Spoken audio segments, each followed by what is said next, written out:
자, 오늘은요, 정치에서 정당, 그리고 이익집단, 시민단체에 대한 내용을 정리하겠습니다. 정당과 이익집단, 시민단체는 공식적인 정책 결정자가 아니고 비공식적 정책 결정자다. 특히 정당은 공식이 아닙니다. 비공식적 정치 참여 주체자이다. 라는 걸 정리하시고요. 정당이 뭐냐, 정당. 정당은 말 그대로 정치적 권력을 획득하기 위해서 모인 집단이 바로 정당이죠. 그래서 정당이 하는 역할은 정치 사회와 후보자를 선출하고요. 정책 공약을 개발하고요. 여론 수렴, 정부를 조직하는 것이 정당의 가장 큰 중요한 기능이 되겠습니다. 목적은 정권 획득이 정당의 목적이죠. 그러려면 많은 여론들을 수렴하고요. 공익적인 정책 결정을 수행하는 것이 정당의 가장 큰 또 하나의 특징이다라는 기억을 하셔야 되겠습니다. 자, 유형은요, 일당 독재가 있고요. 일당제, 복수정당제가 있습니다. 이 복수정당제는 또 양당제와 다당제로 나눌 수 있는데요. 자, 넘어가겠습니다. 자, 양당제의 특징은, 의회 내에 다수당이 될 수 있는 대표적인 정당이 두 개가 있는 것이죠. 그래서 두 정당 사이에서 정권 교체가 가능한 유형이 바로 양당제가 되겠습니다. 미국 같은 경우에는 공화당과 민주당이라는 두 당이 서로 번갈아 가면서 정권 교체가 가능한 그러한 정당 제도를 갖고 있죠. 자, 장점은 아무래도 전국 안정에 기여하고요. 강력한 정책 결정 추진이 가능합니다. 두 당 사이에서 정책을 결정하고 조율을 하면 되니까요. 자, 정치적 책임 소재가 명확합니다. 명확이죠. 명확합니다. 그렇죠? 누가 잘못했냐, 누가 잘했느냐, 책임 소재가 명확하고요. 유권자의 정당 선택, 선택도 용이하죠. 자, 단점이 있습니다. 다양한 민의 반영이 곤란하죠. 내가 두 당이 아닌 다른 당을 선호하고 싶은데 없다는 거죠. 다수당의 횡포로 소수의 이익이 무시가 될 가망성이 높고요. 양당 간에 또 대립이 발생했을 경우는 중재가 또 어렵고요. 유권자의 정당 선택 범위도 역시 좁은 것이 단점이더라. 결국 다양한 의사를 반영하기가 곤란한 것이 양당제의 단점이라고 보시면 되겠습니다. 자, 다당제는요. 자, 경쟁할 수 있는 정당이 3개 이상, 그 이상이 존재하는 유형이죠.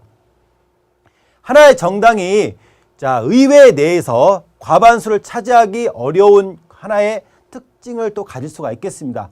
여러 정당이 많이 등장하다 보면 한쪽에 과반수를 넘어가는 정당이 등장하기 어려운 유형이고요. 자, 하지만 장점이 있습니다. 다양한 민의를 반영할 수 있고요. 소수의 이익을 보호할 수 있고요. 정당 간의 대립 시 제3의 정당이 그것을 중재할 수 있는 중재가 상당히 용이한 그런 장점을 갖고요. 또 유권자가 정당 선택의 범위가 넓죠. 하지만 많은 정당들이 등장하고 있다 보니까 전국에 불안이 등장할 수 있죠. 물론 연립 정부를 이끌어 간다 하더라도 정책 결정 과정에서 서로 이해관계와 다툼이 발생했을 경우에 또 혼란이 발생할 수 있는 그런 문제가 있습니다. 강력한 정책 수행이 곤란하고요. 정치적 책임 소재가 불분명한 것이 다당제의 가장 큰 단점이 되겠습니다. 독일이나 프랑스, 이탈리아 같은 나라들이 다당제를 실시하고 있죠. 넘어가겠습니다. 자, 두 번째는 이익집단인데요. 이익집단은 이해관계를 같이 하는 사람들이 자신의 특수한 이익을 실현하기 위해서 만든 압력단체죠. 자, 국민의 다양한 의사 반영이 가능하지만요. 집단의 이기주의, 이익 집단이 추구하는 목적이 공익보다는 사익을 자기 집단의 이익을 추구하는 것이 공익과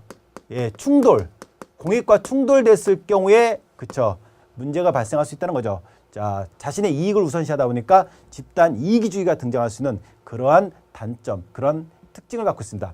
시민단체는요, 공공의 이익을 위해서 만든 단체죠. 공공의 선과 공익을 실현하기 위해서 만든 그런 단체들이죠. 그래서 적극적으로 정치 과정에 참여하기 위해서 만들어져 있고요.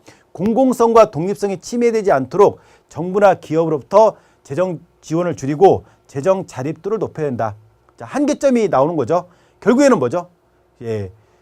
단체를 이끌어가려면 뭐가 필요하죠? 그죠? 재정적인 열악성 때문에 의존할 수밖에 없는 거죠. 그 의존하게 됨으로써 나타나는 시민단체 한계점을 개선하기 위해서는 그쵸? 자립도를, 재정 자립도를 높이는 것이 무엇보다도 중요하겠더라. 자, 시민단체는 공익을 추구하더라.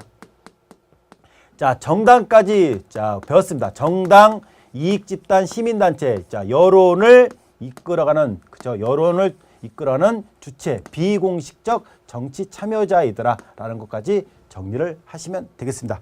정당, 이익집단, 시민단체를 주고 서로 비교하는 문제가 상당히 잘 나올 수 있다는 거 여러분들 유념하시고요. 특징을 잘 정리하고 넘어가셔야 되겠습니다. 감사합니다.